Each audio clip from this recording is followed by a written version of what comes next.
Good morning. I am Sukhani and today is Thursday, November 25, 2021. It's also FNO expiry day weekly as well as monthly. My research analyst details are here. I explain to you every day that I trade the Nifty. I have a Nifty View which matches with the short-term momentum. Its momentum is identified on the 30-minute chart and a view is taken. Context is far more important than what I tell on TV or otherwise.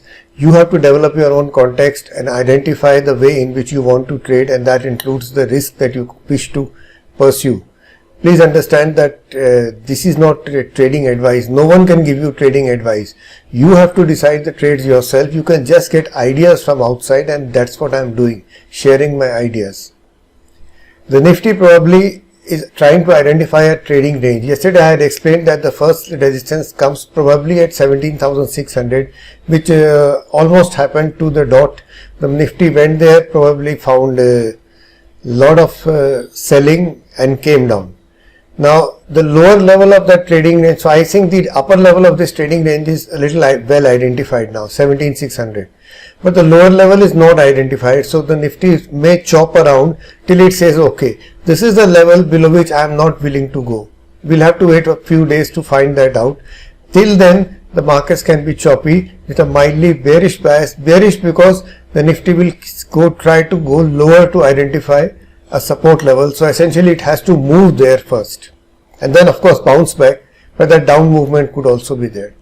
Intraday selling is justified in a number of stocks which have been weak in any case. One of them is IndusInd. It's a weak stock. Only intraday shorts. I never advise carrying short positions. So IndusInd could be sold with a stop above 994. Look at this sharp decline in Atul.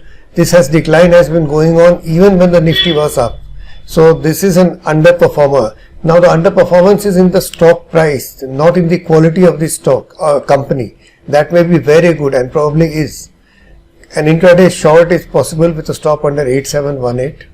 And finally, yesterday Bharti broke out and then there was a lot of selling. You know what must have happened is that the breakout buyers who bought yesterday morning were trapped. They bought on the way up and then the market stalled and they had to sell on the way down. But the fact remains that Bharti has made a breakout to new highs. It's a buying opportunity, but it's a bit, you have to be patient about it. Short-term traders could look to buy with a stop under 731. Thank you for watching this video. I make this so that I can explain the basis on which I have my talk on the CNBC TV channel. I hope you enjoy it. Have a good trading day. Enjoy yourself.